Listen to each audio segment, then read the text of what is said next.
Baloche et bienvenue à toi, cher spectateur, dans ce dernier numéro des Enfants de l'Absurde de la saison. Et oui, ça y est, on va se quitter pour les vacances. Et on est très content d'être avec vous, enfin surtout très chaud. C'est très chaud. Je peux vous dire qu'ils sont effectivement très contents. Surtout Mathieu. Pour nous parler, vous avez sans doute compris, de The Rocky Horror Picture Show qui a été diffusé du coup à l'Absurde Séance la semaine dernière. Ouais, je suis perdu. C'était le 16. La semaine dernière. Le 16 juin voilà. 2016. Voilà. Et donc du coup, on a fait c'était une grosse salle comble d'ailleurs. Il y avait plus de 320 personnes. La complet. Pour la meilleure saison. Hop là. Complet. Je mets un peu mieux, je sens que vous êtes excités tous les deux. J'étais habitué là. Voilà. Ah putain, quelle horreur. Du coup, c'est Rocky Horror Picture Show de Jim Sherman qui est sorti en 1976 et qui est encore un grand classique de la comédie musicale, décalé, absurde, abject, complètement polémique. Et que j'ai découvert moi personnellement hier soir. Mais tout d'abord, qui peut nous résumer ce charmant petit film ? Baloche, vas-y. Un jeune homme et une jeune femme qui viennent juste de se fiancer vont crever un pneu en pleine campagne alors qu'ils allaient rendre visite à un ami médecin. Et un docteur en physique. Ils vont rentrer dans une maison et dedans, il y a des gens qui font des travestis de Transylvanie. Voilà. De la galaxie. Transylvanie. Mais chut, c'est dit tout de suite. Ils font des pratiques assez bizarres. Tout à fait. Ils aiment bien mettre des portes jartelles et danser.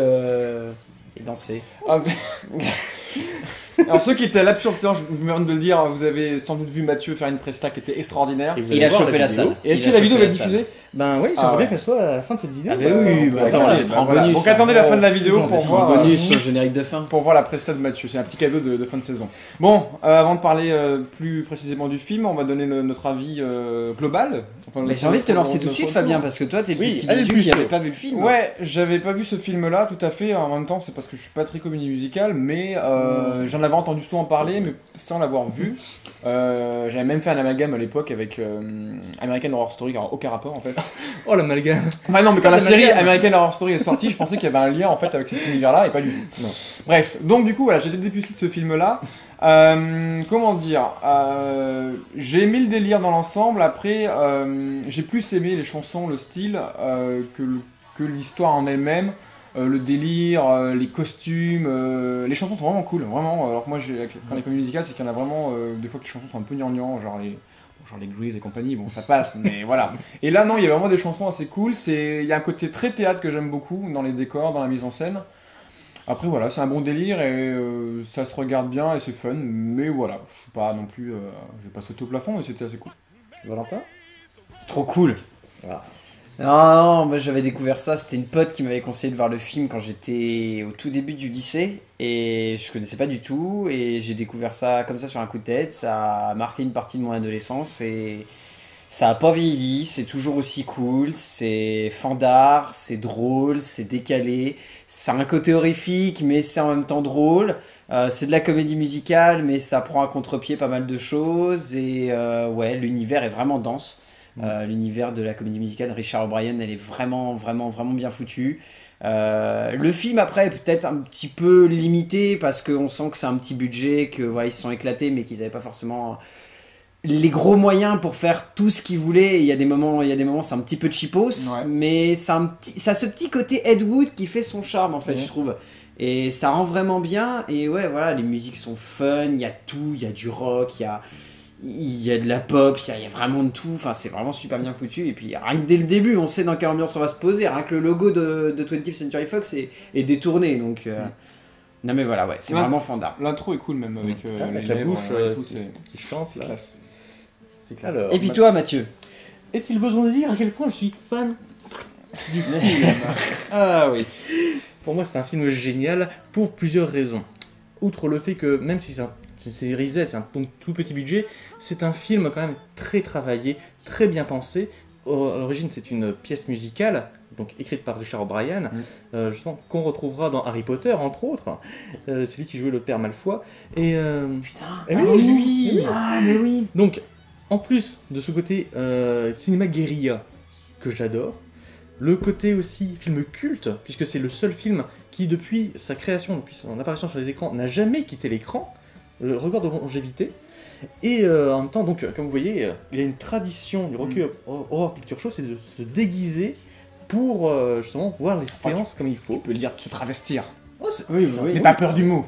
c'est un travestissement, c'est un déguisement, je sais. mais pas de soucis, oh, ça me va. Et puis au-delà de ça, se déguiser, interagir avec le film, aller vraiment jusqu'au bout du délire. Il y a eu certains qui jettent il y a eu des danses. il y en a certains qui les jettent du riz pendant la séquence du mariage au début. Ouais. Il y en a d'autres qui se lèvent et qui commencent à danser.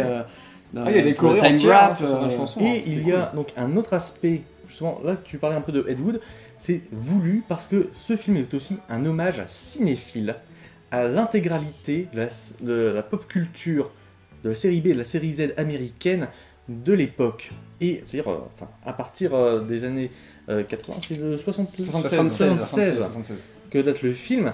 C'est-à-dire tous les films qui étaient avant, donc qui sont cités par exemple dans la chanson d'intro dont tu parlais, c'est-à-dire The Invisible Man, The Day the Earth Stood Still, etc., que ce soit des nanars ou de grands films, de grands chefs-d'œuvre, c'était cet esprit, cette ambiance, cette folie et ce changement d'univers qui plaisait beaucoup aux cinéphiles geeks de l'époque et qui est très bien transcrit. C'est cet amour du film qui est transcrite là-dedans, qui est génial.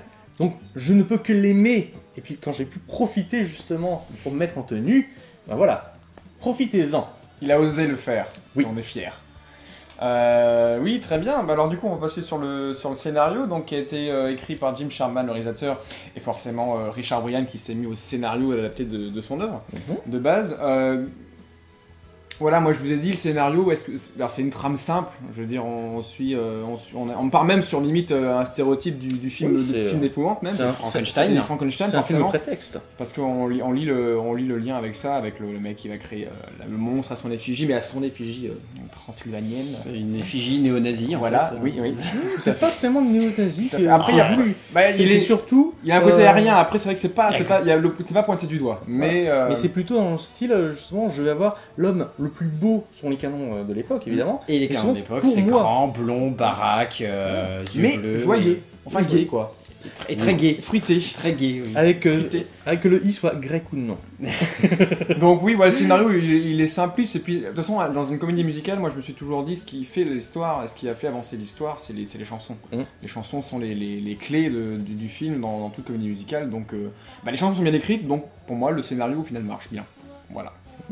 Tout à fait. Parce que vous allez dire un truc dessus, mais... Alors moi je serais tout à fait d'accord avec toi, donc scénario prétexte à la base, mais très bien développé, avec surtout une véritable construction au niveau des personnages, Oui. des décors et des chorégraphies, Mm. parce que comme tu as dit tout à l'heure, les chansons sont très bonnes et les chorégraphies sont excellentes Ouais, aussi. tout à fait. Ouais. Mais ce que je trouve vraiment bien foutu, c'est les personnages quand même. Je trouve que les personnages portent vraiment tout le film du début à la fin, que ce soit les deux jeunes fiancés, que ce soit voilà, tous les personnages Ils sont tous bien vraiment- traités, en fait. Vraiment bien traités, ils sont équilibrés, ils ont tous leur personnalité à part entière, ils ont tous une manière de voir le monde qui les rend complètement fous, ou au contraire ultra rationnels, ou au contraire complètement décalés. Et ou, même les rationnels sont fous, et même les fous ont une part de rationnel, puisque après tout, Frankenfurter, le personnage principal, si on peut dire, est en quête d'amour, mais il n'arrive jamais à les trouver. Oui, il y a un Et quête c'est de et c'est l'amour très parfait. bien dit, hein, d'une certaine manière. Il Par veut rapport à rester ça, sur c'est la bien Terre dire. parce qu'il y a de l'amour sur la Terre. Et ouais, et pas ailleurs. Et de l'amour et du vrai amour, pas de l'amour entre frères et sœurs, Voilà. comme sur sa planète. Mais lui-même, malheureusement, s'il cherche de l'amour, il ne sait pas en donner. Tragique. Si, il donne du sexe. Oui, mais Il y a c'est de l'amour. Ouais, mais il donne du sexe. C'est pas assez. Déjà, c'est un début. Il donne beaucoup de sexe. D'abord, il était avec Columbia, puis ensuite avec Eddie, qu'il a pris pour Rocky. Oh là là. Un peu avec beaucoup de monde. Ouais. Voilà. Et puis, Tous ces Brad and Janet. Donc ouais, donc au niveau de la mise en scène, on fait un petit tour. Après au niveau de la... Du coup, on a fini. Au niveau de la mise en scène, du coup, moi ce que j'aurais à dire dessus, c'est que de toute façon, je pense que le parti pris de la comédie musicale, on peut tout oser à la mise en scène, on peut tout faire. C'est Donc, pas faux. et même s'il y a une plongée pas forcément bien réalisée, pas forcément choisie pour amener ce film-là, on peut en faire ce qu'on veut en fait. Donc il y a vraiment de tout. Je pense avoir vu tout genre de plans dans ce film-là. Même j'ai du mal à me dire est-ce qu'il y a vraiment une mise en scène propre à ce film-là. Je sais pas. Mais en tout cas, il n'y a rien qui m'a gêné. Ils ont tout osé. Ils ont tout fait en mode grandiose, comédie musicale, en genre opéra, burlesque, tout ça. Enfin, ce qui m'a le plus marqué, c'est la séquence de fin avec la piscine. Et c'est vrai que c'est grandiose, quoi. Non, c'est vrai que c'est grandiose et ils ont tout osé. Donc ouais, j'ai kiffé. Alors moi, je suis d'avis là-dessus. C'est surtout que ce film-là, par sa réalisation, sa construction, en fait, est totalement unique dans le cinéma. Donc la réalisation n'est pas extraordinaire au niveau technique, parce qu'ils sont limités par leurs moyens. Mais au niveau, par contre, des symboliques, c'est très bien trouvé. Donc, il y a un joli travail de lumière, même je trouve, sur le film. Tout à fait. Les décors sont quand même bien foutus, il y a un joli travail d'éclairage, ça joue bien avec les genres, les fameuses séquences avec le narrateur sont quand même plutôt bien foutues et sonnent à la fois en décalage, en même temps en cohérence avec le reste du film. Il y a tout de même des partis pris, je trouve que ça se ressent pas forcément au niveau graphisme. Il y a 2-3 séquences voilà, où ça fait un peu impersonnel et il est peut-être trop plombé par le côté hommage et la référence, et il en oublie peut-être un tout petit peu le fait de se créer une identité, mais il y a plein de séquences où il arrive vraiment à essayer de créer des choses intéressantes, genre voilà, ce narrateur qui fait directement écho au personnage dans The Twilight Zone, là on est vraiment dans la référence pure, mais tout de même, il arrive à s'en démarquer en essayant de chercher quelque chose, en essayant d'apporter du décalage, en essayant d'apporter un travail des couleurs, un travail des teintes, un travail du format, au niveau des transitions, etc. Je trouve qu'il y a quand même quelques idées qui sont intéressantes. C'est au niveau des couleurs, moi, c'est un peu... Il y a des gros contrastes de couleurs entre le noir et le rouge. Très pétant. Ouais, c'est très pétant. C'est vrai qu'à ce niveau-là, je suis entièrement d'accord et ça marche. En même temps, est-ce qu'ils avaient besoin de vraiment trouver une réalisation spectaculaire avec justement le matériau de base qui était donc ces personnages, cette flamboyance visuelle? Bah c'est pour emmener l'histoire. On va dire que si tu fais un truc trop classique, le risque c'est que ça aurait. Là, l'avantage. En même temps, voilà, on dit que le film est un peu impersonnel, mais on ne dit pas qu'il est classique. Alors que c'est ce qu'on pourrait dire. Il y a des films qui sont impersonnels et qui sont classiques. Là, c'est pas le cas du film. Comme l'était le cas du film précédent. Donc, là où vraiment on sentait un classicisme en fait. C'est ça. Dans sa mise en scène. Gods and Monsters. Gods and Monsters, oui. C'est ça. D'autres thématiques gays, mais beaucoup moins. Oui, c'est vrai. Mais amené de manière différente. Ouais, une manière plus classique. Voilà. Et encore, d'une certaine manière, ce film, le Rocky Horror Picture Show, par sa représentation des pansexuels, parce que Frank-N-Furter n'est pas tant homosexuel ou bisexuel que pansexuel, il baisse tout ce qui se passe. C'est ça, oui. C'est... Puis à aucun moment on nous montre vraiment que c'est un homme ou une femme, en fait, c'est jamais vraiment explicité, ça aussi, c'est vraiment un transsexuel, c'est vraiment, il représente un peu tout et n'importe quoi, c'est assez bien montré, je trouve. Ce côté flamboyant, bon, à l'époque, en 76, effectivement, c'était nécessaire de passer par là, entre guillemets, pour représenter les homosexuels, mais je me demande si aujourd'hui, ça ne serait pas considéré comme étant une caricature et donc un dénigrement. Regarde par exemple, moi j'ai un exemple tout concret, c'est le personnage de Benedict Cumberbatch dans Zoolander 2. Qui a un peu le même style, mais qui a été critiqué. Voilà. Effectivement. Tu as raison, Mathieu, on pourrait ressortir ce genre de personnage aujourd'hui, bah, ça serait critiqué, ça serait mal vu. Ouais. C'est à dire à quel point ce film est novateur en fait, c'est qu'il est véritablement dans son époque et dans une période de transition historique. J'attends le jour où Christine. En fait, on est devenu con quoi. J'attends le jour où Christine. On faisait des trucs qu'on n'assume plus aujourd'hui. Ouais, au revoir, je m'en vais, ça me Non, mais c'est vrai, il faut assumer. Ouais, mais c'est vrai, non, je dirais que j'avais pas pensé. J'attends que Christine Boutin s'attaque au film pour dire qu'on a changé aujourd'hui. Oh là là. Oh, mais elle me trouvera sur sa route. Oh là là. Bon, on passe à ce qui fait le mieux du film, le casting. Oui. Tim Curry. Tim Curry. Il y a que Tim Curry dans ce monde. Non, il y en a d'autres qui sont aussi excellents. Mais il y a Tim Curry. Je veux dire, celui-là, il explose. Ça fait partie des deux films qui ont coincé Tim Curry dans toute sa carrière. Ça et Rocky Horror Picture Show. Il y a eu aussi... Enfin, si, ça, moi, c'est le film hit d'après Stephen King, mais il y a aussi Legend de Ridley Scott. Ouais, mais voilà, ça. Et moi, il y a aussi Maman, j'ai encore raté l'avion. Tout à fait. Le maître d'hôtel, qui m'a vraiment bien marqué, mais bon, c'est autre chose. Et moi, c'est plus le gamer qui est en moi, c'était Command & Conquer Alerte Rouge, mais où il jouait dedans. Ah ouais. Et c'est comme ça que je l'ai découvert. C'est même pas avec le Rocky Horror Picture Show, c'est avec ce jeu vidéo que j'ai découvert. Et il n'avait pas prêté ce trait aussi au... Alors, mais la version dessin animé de The Grinch. Si, c'est lui aussi. Pas Jim Carrey dans le film, mais dans la version animée. Oui. Voilà, donc c'est quand même si vous connaissez pas son nom, regardez sur internet, vous allez voir Tim Curry, vous connaissez forcément son visage. Très grand acteur, très beau. Il a une gueule de cinéma. On retrouve aussi Susan Sarandon qui joue Janet, on retrouve Barry Bostwick qui joue Brad Major. Attends, est-ce que tu sais qui est Barry Bostwick?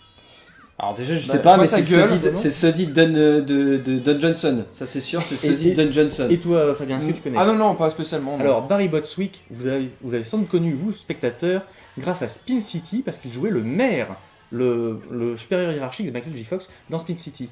Et il a aussi joué, pour les fans de Nanarland, dans Megaforce. C'était lui qui putain, faisait le héros. oui, oui, c'est Le héros sur la méthode volante. Ah, oui, ça c'est y est. lui, c'est lui la magnifique moustache. Voilà. Patricia Quinn qui joue Magenta, on a Richard Bryan qui joue qui joue Riff Raff. Bah oui, Oui. forcément.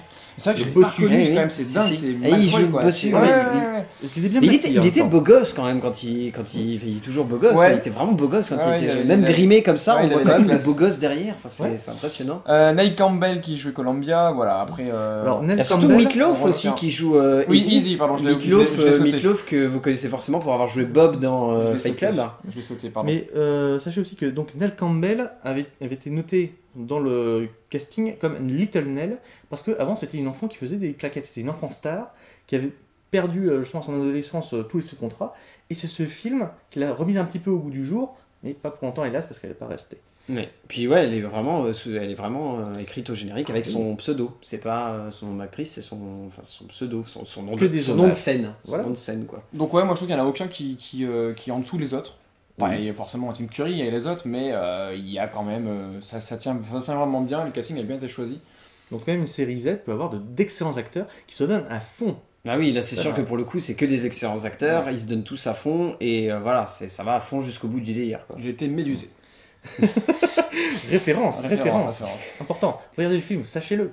Référence. Donc bon, bah, on n'est pas sur la musique parce que forcément on est obligé d'en parler dans une comédie musicale, mais c'est Oui. vrai qu'elles sont. Enfin, moi je les ai découvertes, certes, mais elles sont vraiment classe. Et c'est ce que je vais retenir du film, c'est vraiment les musiques quoi.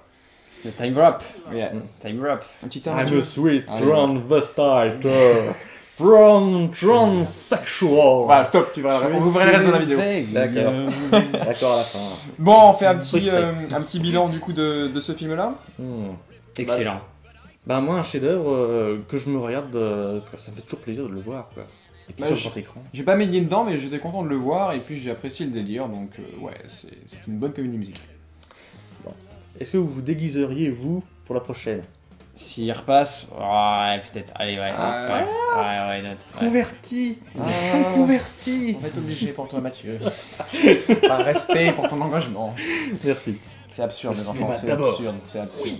Et donc on va prendre des vacances. Et donc on va prendre Et- des vacances, allez, si on faisait un petit bilan de la saison, du coup, ça serait bien. Donc ça a été l'année la plus fréquentée d'après Oui. Jean-Maurice. Oui.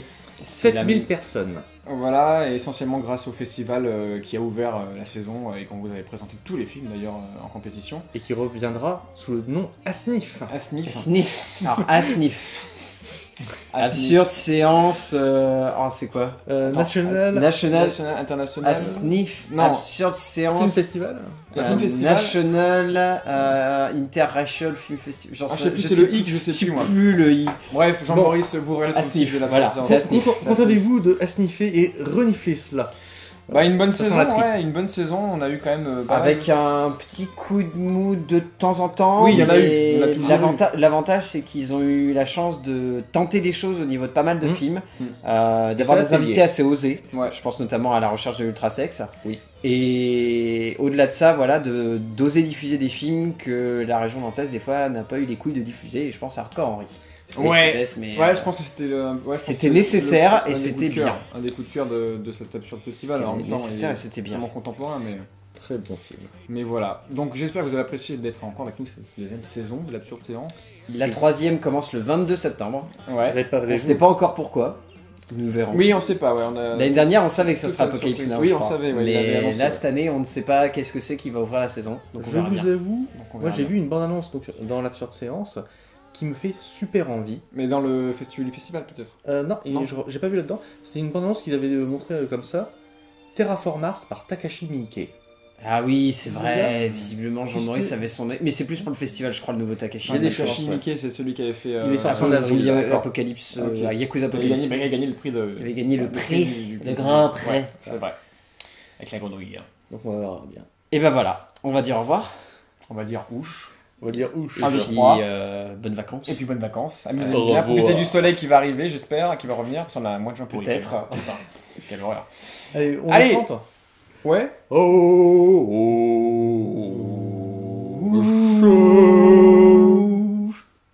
Ouche. Ouche. Je sais pas du tout ce que t'as chanté. C'était une chanson du film Non. Ah non, parce que je me suis dit, je vais faire du playback sans Mathieu. Et je ne sais pas ce que c'était.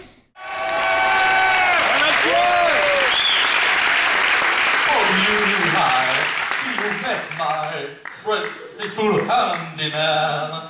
Don't get struck out for the way I look. Don't judge a book by its cover. I've got the sweet.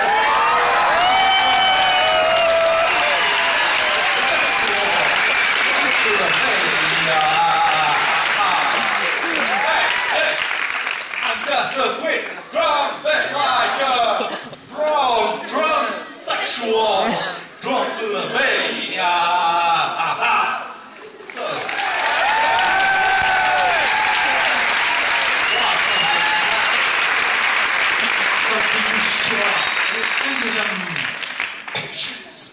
But baby is the rain that is ready to blame, so I remove the cause.